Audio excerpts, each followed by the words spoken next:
আমি আজকে টিউনো অফিসে গেছিলাম। টিউনো অফিসে ঢুকার সাথে সাথে টিউনো বলে আজকে আমার সাথে কথা বলার সময় নেই। তাইলে গেছে 5ই আগস্টে আমি আটকা পড়ছি। আজকে পর্যন্ত আজকে মাসের 8 তারিখ, আজকে পর্যন্ত আমি আটকানো। গেছে 2 ঈদও আমি আটকানো।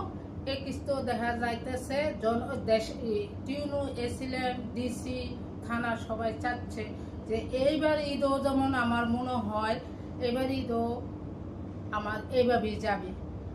আমজাদ হোসেন জায়গাটা বিক্রি করে আমার সাথে এই পায়তারা মারতাছে।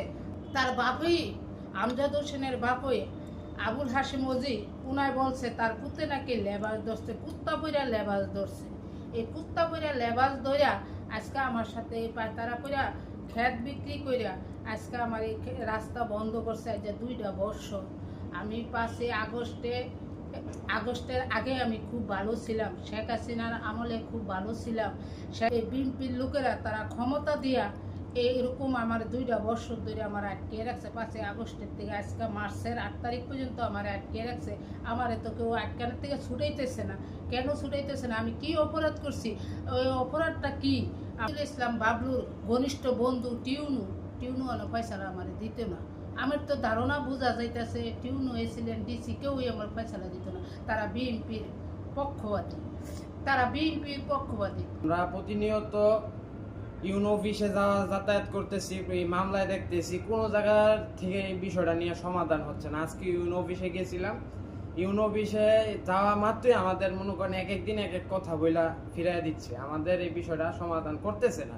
আজকে ইউনো অফিসে গেছি, আজকে বলে ইউনো স্যার আমাদের সাথে কথা বলার সময় নাই, উনি খুব ব্যস্ত। কিন্তু আমরা যে 18 মাস যাবৎ নিজের বাড়িতে জেলখানার মতো আটকা, আমি একজন বাংলাদেশের নাগরিক, আমার এইভাবেই কষ্ট দিতেছে, এইভাবে অত্যাচার করতেছে, এগুলোর বিচার আমাদের হচ্ছে না, কোনো জায়গায় পাচ্ছি না। কারণ তারা বিএনপির সাবেক সচিব, বড় নেতা, কেন আমরা না বিএনপির নাম বলছি না, সত্য কথা কেন বলছি, এখন আমাদের উপরে দোষ চাপাই দিতেছে। আমাদের দোষ আছে, আমরা আওয়ামী লীগের সাথে জড়িত। আমরা 5ই আগস্টের আগে খুব ভালো ছিলাম, শেখ হাসিনার আমলে ভালো ছিলাম, কেন সত্যি কথা বলছে এখন আমাদের আওয়ামী লীগ বানাই দিতেছে। আচ্ছা ঠিক আছে, এটা সমস্যা নাই, কিন্তু আমাদের তো একটা সুষ্ঠু বিচার করবে না, এটারও কোনো বিচার হচ্ছে না। আমাদের প্রতিনিয়ত কষ্ট তীব্রতা বাড়াই দিতে আছে। আমাদের বাড়ির কারেন্টের তার কেটে লয়ে গেছে, আজকে আমার বাড়িতে কারেন্ট নাই, পানি নাই। আমাদের কষ্টের তীব্রতা কি বলবো, আমাদের পানি নাই, কারেন্ট নাই, এভাবে কষ্ট করে দিন যাপন করতেছি, এই বিষয়টা কেউ দেখতেছে না, সমাধান করতেছে না। প্রিয় দেশবাসী, আপনাদের কাছে আমাদের